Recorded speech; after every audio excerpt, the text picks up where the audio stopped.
Hello दोस्तों, नमस्कार। Stock up down channel में आपका स्वागत है। दोस्तों, बाजार से कुछ महत्वपूर्ण खबरें और अपडेट्स आए हैं। आइए देखते हैं एक एक करके।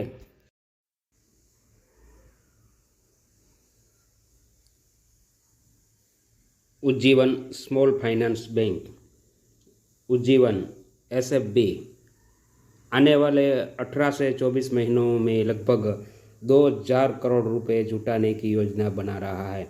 बैंक यह रकम क्वालिफाइड इंस्टीट्यूशनल प्लेसमेंट क्यूआईपी के जरिए जुटाएगा ताकि अपनी लॉन्ग टर्म ग्रोथ स्ट्रेटजी को मजबूती दी जा सके। इस इस बैंक भारतीय रिजर्व बैंक आरबीआई के यूनिवर्सल बैंकिंग लाइसेंस के आवेदन पर फैसले का इंतजार कर रहा है। बैंक के एमडी एवं सीईओ संजीव नोटियाल ने बताया कि इस आवेदन पर आरबीआई कई बार सवाल जवाब और स्पष्टीकरण मांग चुका है और उम्मीद है कि दिसंबर तक कोई निर्णय आ सकता है।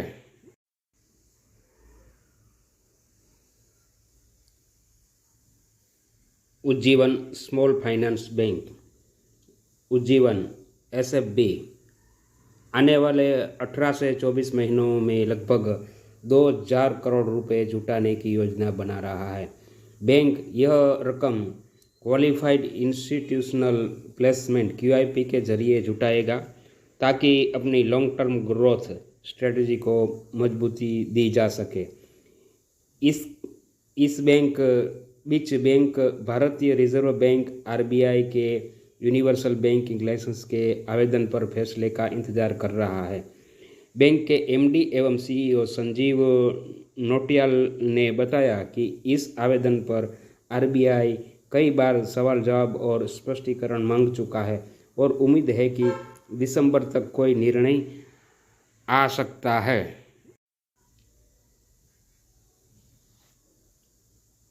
Prudent corporate advisory service limited ने सोमवार को जानकारी दी है कि उसके बोर्ड ने इंडस कैपिटल के पूरे mutual fund distribution MFD business का अधिग्रहण करने को मंजूरी दे दी है। कंपनी ने कहा कि यह ट्रांजैक्शन फंड्स कैपिटल के प्रोवाइडर संजय संधवी के साथ बिजनेस ट्रांसफर एग्रीमेंट के माध्यम से किया जाएगा।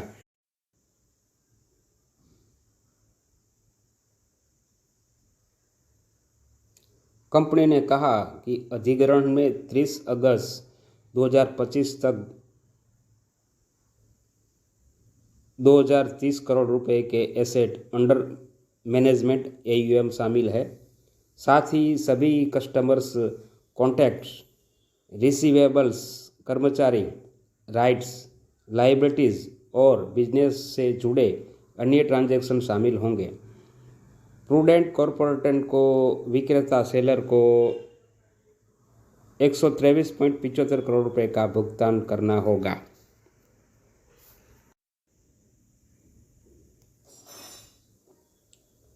दोस्तों, सरकार ने डिफेंस मॉडर्नाइजेशन प्लान पेश किया है। 8 सितंबर को भारतीय डिफेंस सेक्टर के शेयरों में तेजी देखने को मिली है। दरअसल रक्षा मंत्रालय ने अगले 15 साल डिफेंस मॉडर्नाइजेशन प्लान पेश किया है, जिसमें युद्धपोत के लिए nuclear propulsion system, 62 Rafale jet, नए टैंक और एडवांस्ड मिसाइल सिस्टम जैसी बड़ी ज़रूरतों का खाका तैयार किया गया है। सरकार ने साफ कहा है कि पब्लिक प्राइवेट पार्टनरशिप ही भविष्य का रास्ता है, जिससे इंडस्ट्री में बड़े ऑर्डर और निवेश की उम्मीद बढ़ी है।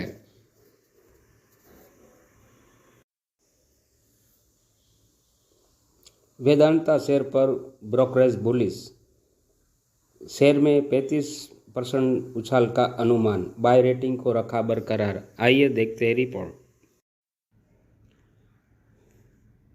Vedanta target price 601, rating buy, price upside 35%। Nuvama ने वेदांता पर अपनी बाय रेटिंग को बरकरार रखा है।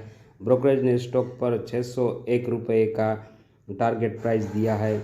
इस तरह शेयर ₹445 के मौजूदा भाव से 35% का अपसाइड दिखा सकता है।